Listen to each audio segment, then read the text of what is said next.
स्वागत है आपका हमारे चैनल तिरपली ऑनलाइन क्लासेज में। तो मैं लेकर आया हूँ बिहार पॉलिटेक्निक इंट्रेंस एग्जाम 2020 के लिए टॉप 10 क्वेश्चन। हो सकता है इस बार आपके इंट्रेंस एग्जाम में इस चैप्टर से क्वेश्चन पूछ लिए जाए। आइए शुरू करते हैं, देखते हैं पहला प्रश्न क्या दिया है आपका। तो पहला प्रश्न आपका दे रहा है क्या, निम्नलिखित में से सबसे दुर्बल अम्ल है। HCl CH3 COH HNO3 और H2SO4। इन चारों में से आपका सबसे दुर्बल अम्ल कौन सा है। Option A HCl, B H2SO4, C CH3 COH और डी HNO3। तो इन चारों में आपका सबसे दुर्बल अम्ल कौन सा है। ठीक है, तो आपका क्या होता है, दिए गए अम्लों में क्या है, दिए गए अम्लों में CH3COH क्या है, जो आपका ये है, ये CH3COOH आपका ये क्या है, ये आपका दुर्बलतम अम्ल है। क्यों? क्योंकि यह जल में आंशिक रूप से क्या हो जाता है, आयनित हो जाता है। और जो आपका HCl HNO3 और H2SO4 है, क्या होता है, जल में घोलने पर क्या हो जाएगा, पूर्णतः आयनित हो जाता है। ठीक है, अतः ये क्या हो गए, प्रबल अम्ल हो गए। ये आपका चारों तीनों आपका प्रबल अम्ल हो गया, लेकिन जो आपका ये है CH3COH आपका दुर्बल अम्ल हो जाएगा। ठीक है, तो इसमें ऑप्शन नंबर जो होगा वो हो जाएगा ऑप्शन नंबर, इसमें ऑप्शन नंबर सी इसमें करेक्ट हो जाएगा। ठीक है, अगला प्रश्न ये देखते हैं क्या दिया है। अगला प्रश्न आपका दे रहा है क्या, फेन क्या, फेन प्लवन प्रक्रम में प्रयोग होने वाला तेल होता है। ऑप्शन ए अरंडी का तेल, ठीक है, बी मिट्टी का तेल, सी सरसों का तेल, डी चीड़ का तेल। ठीक है, यहाँ पे देखिए आपका ये अरंडी का तेल दे रहा है, इसमें जा मिस्प्रिंटिंग हो गया। ठीक है, टाइपिंग करते वक्त गलत हो गया। ठीक है, तो ऑप्शन दे रहा है क्या, अरंडी का तेल, और दूसरा दे रहा है मिट्टी का तेल, और सी सरसों का तेल, जी डी दे रहा है चीड़ का तेल। तो इन चारों में आपका राइट आंसर क्या होगा, वो हो जाएगा आपका ऑप्शन नंबर डी चीड़ का तेल। क्यों ऑप्शन नंबर डी चीड़ का तेल होगा, तो मैं बता देना चाहता हूँ आप लोग को, जो झाग प्लवन विधि में क्या होता है, एक टैंक में क्या करते हैं, जल तथा चीड़ का तेल लेकर उसमें एस को डाल दिया जाता है। ठीक है, तथा फिर क्या करते हैं, इसमें कुछ मात्रा में जैंथट को मिलाया जाता है। इस मिश्रण को क्या करते हैं, पैडल की सहायता, ठीक है, पैडल की सहायता से हिलाने पर एस के तेल कण होते हैं, वो तेल में क्या हो जाते हैं, भीग कर क्या होता है, झाग के रूप में सतह पर आ जाते हैं, तथा अशुद्धियाँ क्या होती है, जल में भीग कर नीचे बैठ जाती है। तो झाग में एस के कणों को प्राप्त कर लिया जाता है। ठीक है, तो इसमें आपका क्या मिलाया जाता है, वो चीड़ का तेल मिलाया जाता है। ठीक है, तो इसमें ऑप्शन नंबर आपका डी करेक्ट हो जाएगा। ठीक है, अगला प्रश्न क्या दे रहा है, तो अगला प्रश्न आपका दे रहा है, यदि क्या, यदि समतल दर्पण को 10 डिग्री घुमा दिया जाए तो परावर्तित किरण घूमेगी। Option A 20 degree, B 15 degree, C 10 degree, D 30 degree. तो आप लोगों को मैं बता देना चाहता हूँ, यदि समतल दर्पण को हम थीटा घुमाएंगे तो परावर्तित किरण जो होगी आपकी 2 थीटा घूम जाएगी। ठीक है, ये आपकी दोगुनी घूम जाती है। अगर यहाँ पे 10 दे रहा है तो ये आपका थीटा इक्वल टू क्या दे रहा है, तो थीटा इक्वल टू आपका दे रहा है क्या, 10 डिग्री। और सूत्र में क्या होता है, थीटा इक्वल टू, अगर थीटा को यदि समतल दर्पण को थीटा डिग्री घुमा देंगे तो आपकी परावर्तित किरण 2 थीटा डिग्री घूम जाएगा। ठीक है, तो ये थीटा 10 डिग्री दे रहा है, तो यहाँ पे क्या करेंगे, तो यहाँ पे हो जाएगा आपका 2 × 10 कर देंगे, यानी कि 2 दहा में 20 हो जाएगा, 20 डिग्री घूम जाएगा। ठीक है, अगर यहाँ पे आपका 30 होता, थीटा इक्वल टू 30 होता, तो इसमें 2 से मल्टीप्लाई कर दे तो 3 दूना 6, यानी कि 60 डिग्री आपका घूम जाएगा। ठीक है, तो इसमें आपका क्या हो जाएगा, इसमें ऑप्शन नंबर डी हो जाएगा 30 डिग्री। ठीक है, एक बार मैं फिर से रिपीट कर दे रहा हूँ, यदि समतल दर्पण को थीटा डिग्री घुमाएंगे तो परावर्तित किरण आपकी 2 थीटा डिग्री घूम जाएगा। ठीक है, तो इसमें ऑप्शन नंबर क्या हो जाएगा, तो इसमें ऑप्शन नंबर हो जाएगा क्या, इसमें ऑप्शन नंबर हो जाएगा 20 डिग्री। ठीक है, 2 थीटा घूम जाएगा। ठीक है, तो 10 दे रहा है तो 2 × 10 कर देंगे, 10 दूना 20 डिग्री घूम जाएगा। ठीक है, अगर यहाँ पे 15 होता तो 30 डिग्री घूम जाता। ठीक है, तो इसमें आपका राइट आंसर हो जाएगा ऑप्शन नंबर ए 20 डिग्री। ठीक है, अगला प्रश्न क्या कह रहा है, तो अगला प्रश्न आपका कह रहा है,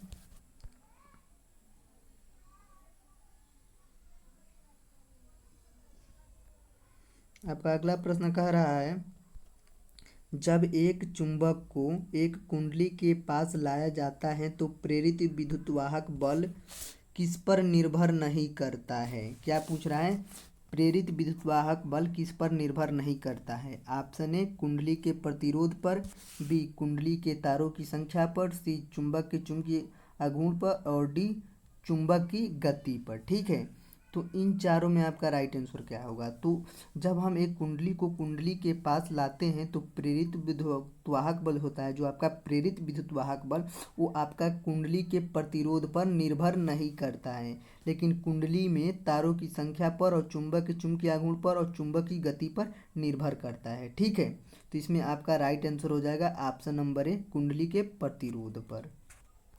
क्या होता है आपका प्रेरित विद्युतवाहक बल फ्लक्स परिवर्तन की दर पर निर्भर करता है और फ्लक्स परिवर्तन की दर चुंबक की गति पर निर्भर करती है। ठीक है, और कुंडली में तारों की संख्या पर तथा चुंबक के चुंबकीय आघूर्ण पर निर्भर करती है। तब प्रेरित विद्युतवाहक बल जो होगा आपका कुंडली के प्रतिरोध पर निर्भर नहीं करेगा। ठीक है, तो इसमें ऑप्शन नंबर एक करेक्ट हो जाएगा आपका। ठीक है, अगला प्रश्न क्या दे रहा है, तो अगला प्रश्न आपका दे रहा है यदि दो धात्विक टुकड़ों का पानी में उछाल समान है। क्या, अगर यदि दो धात्विक टुकड़ों का पानी में उछाल समान है तो इसके लिए पर्याप्त शर्त है कि क्या। ऑप्शन ए दे रहा है घनत्व, दोनों का घनत्व तो समान हो। ठीक है, और बी दे रहा है दोनों के पानी में डूबने का आयतन समान हो, और सी उन दोनों को वायु में भार समान हो, और डी दोनों का आयतन समान हो। ठीक है,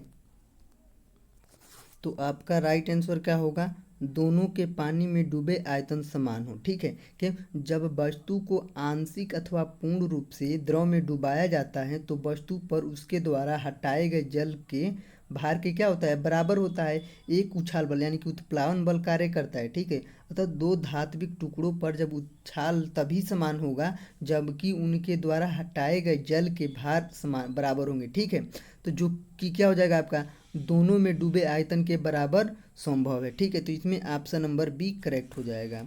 अगला प्रश्न क्या कह रहा है, तो अगला प्रश्न आपका कह रहा है दाल पकाते समय दाल गलाने के लिए निम्न में से उपयुक्त विधि है।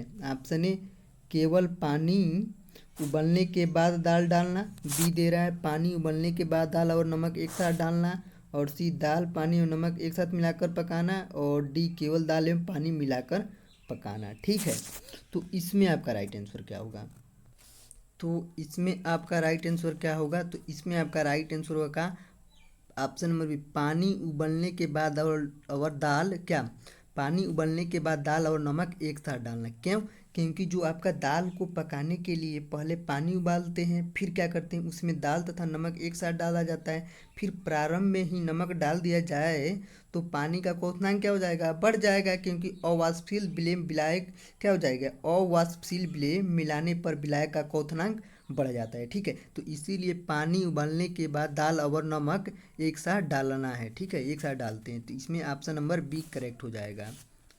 अगला प्रश्न क्या कह रहा है, तो अगला प्रश्न आपका कह रहा है नाभिकीय ऊर्जा प्राप्त होती है। क्या नाभिकीय ऊर्जा प्राप्त होती है। ऑप्शन ए न्यूट्रॉन के टूटने से, बी नाइट्रोजन से नाइट्रेट का, सी सल्फर से सल्फेट का, डी नॉन इनमें से कोई नहीं।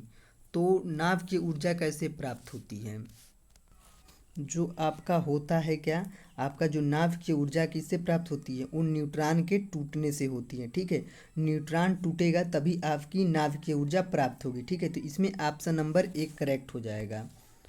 अगला प्रश्न क्या दे रहा है, तो अगला आपका प्रश्न न्यूमेरिकल है। ठीक है, एक वस्तु का तापमान केल्विन पैमाने पर क्या नापने से एक्स केल्विन पाया गया, फ़ारेनहाइट पैमाने पर नापने पर भी इसका ताप एक्स डिग्री फ़ारेनहाइट पाया गया, तो एक्स का मान होगा। तो इसको सॉल्व करने के लिए हम क्या करेंगे, इसको सॉल्व करने के लिए कुछ नहीं करना है आपको, जैसा कि मैं बता रहा हूँ आपको एफ इजकल टू क्या होता है, तो एफ इजकल टू आपका फार्मूला होता है F minus 32 upon 9 equal to होता है के माइनस 273 अपान 5 होता है। ठीक है, इससे हम करेंगे एफ इजकल टू क्या दे रहा है, तो एफ इजकल टू दे रहा है आपका एक्स। ठीक है, तो एक्स माइनस 32 अपान 9 हो जाएगा, इजकल टू क्या हो जाएगा, फिर के इजकल टू क्या, के इजकल टू केल्विन और फ़ारेनहाइट आपस में क्या है एक्स डिग्री पे हैं तो बराबर हैं दोनों। तो ठीक है, तो एक्स माइनस 273 अपान 5 कर देंगे। ठीक है, अब तिरछा मल्टीप्लाई कर देंगे, ठीक है। 9x हो जाएगा, यहाँ से आपका ये हो जाएगा आपका 9x, और 9 में 273 से गुणा करेंगे तो 2400 आपका कितना आएगा, 2400 आपका 57 आ जाएगा। इक्वल टू क्या हो जाएगा, ये हो जाएगा आपका, इसमें करेंगे तो 5x, और 32 बचे क्या होता है 160, माइनस 160 हो जाएगा, ठीक है। अब 9x माइनस 4x कर देंगे यहाँ से, ठीक है, जैसा कि मैं यहाँ पे कर दे रहा हूँ। यहाँ से हो जाएगा आपका 9x माइनस 5x हो जाएगा, ठीक है। तो इक्वल टू क्या हो जाएगा, 9x माइनस 5x हो जाएगा, ठीक है। अब क्या करेंगे, अब 2400 कितना आपका दिया था 57 माइनस 160 कर देंगे, इसमें से घटाएंगे तो 4x इक्वल टू 2457 में से 160 घटाएंगे तो आपका कितना आएगा 2297 आ जाएगा। अब x इक्वल टू क्या हो जाएगा 2297/4 कर देंगे, जब इसको काटेंगे तो कितना आएगा आपका 574.25 आएगा आपका, ठीक है। तो आइए चेक करते हैं ऑप्शन में कहाँ पे दिया है 574.25। तो यहाँ पे देख सकते हैं आप ऑप्शन नंबर बी में 574.25, ठीक है। तो इसमें ऑप्शन नंबर जो बी होगा आपका ये करेक्ट हो जाएगा, ठीक है। अगला प्रश्न क्या दे रहा है, तो अगला प्रश्न आपका दे रहा है स्ट्रेप्टोमाइसिन है एक, ऑप्शन ए निश्चेतक दवा, बी एंटीपायरेटिक ज्वरनाशक दवा, सी एंटीबायोटिक दवा, और डी शामक दवा। तो स्ट्रेप्टोमाइसिन आपकी क्या होती है, जो आपकी स्ट्रेप्टोमाइसिन एक आपका क्या है एंटीबायोटिक दवा है, ठीक है। एंटीबायोटिक क्या होता है, एंटीबायोटिक सूक्ष्म जीवों जैसे बैक्टीरिया मोडुलस में से क्या होते हैं उत्पन्न किए जाते हैं तथा अन्य सूक्ष्म जीवों का विनाश करने की क्षमता रखते हैं, ठीक है। तो स्ट्रेप्टोमाइसिन एक एंटीबायोटिक दवा है जो कि आपकी क्या टीबी के इलाज में प्रयोग किया जाता है, ठीक है। एंड एक क्वेश्चन और पूछ लिया जाता है आपका क्या एंटीबायोटिक दवा का उपयोग कहाँ किया जाता है, किस इलाज में प्रयोग किया जाता है। तो एंटीबायोटिक दवा का इलाज हम लोग टीबी के इलाज में करते हैं, ठीक है, टीबी, ठीक है। तो इसमें आपका राइट आंसर हो जाएगा एंटीबायोटिक दवा। आज का लास्ट और आखिरी प्रश्न क्या दे रहा है, तो आज का लास्ट और आखिरी प्रश्न दे रहा है सूर्य प्रकाश के प्रिज्म द्वारा बने वर्णक्रम में रंगों में क्या सर्वाधिक आवृत्ति वाला रंग होता है, ऑप्शन ए आसमानी, बी नारंगी, सी लाल, डी बैगनी, ठीक है। तो इसमें आपका राइट आंसर क्या होगा, तो इसमें आपका राइट आंसर हो जाएगा ऑप्शन नंबर डी क्या बैगनी रंग, ठीक है।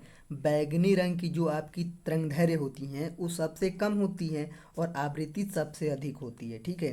तो इसमें आपका आवृत्ति पूछ रहा है तो आवृत्ति आपकी बैगनी रंग की सबसे ज़्यादा हो जाएगी। अगर यहीं पे आपका तरंगदैर्घ्य पूछता तो तरंगदैर्घ्य आपका बैगनी रंग की क्या होती है सबसे कम होती है, ठीक है। तरंगदैर्घ्य आपका कम होता है और जो आपका आवृत्ति होता है वो ज़्यादा होता है, ठीक है। तो इसमें आवृत्ति पूछ रहा है तो आवृत्ति आपका बैगनी रंग का ज़्यादा हो जाएगा, ठीक है। तो इसमें ऑप्शन नंबर डी करेक्ट हो जाएगा, ठीक है।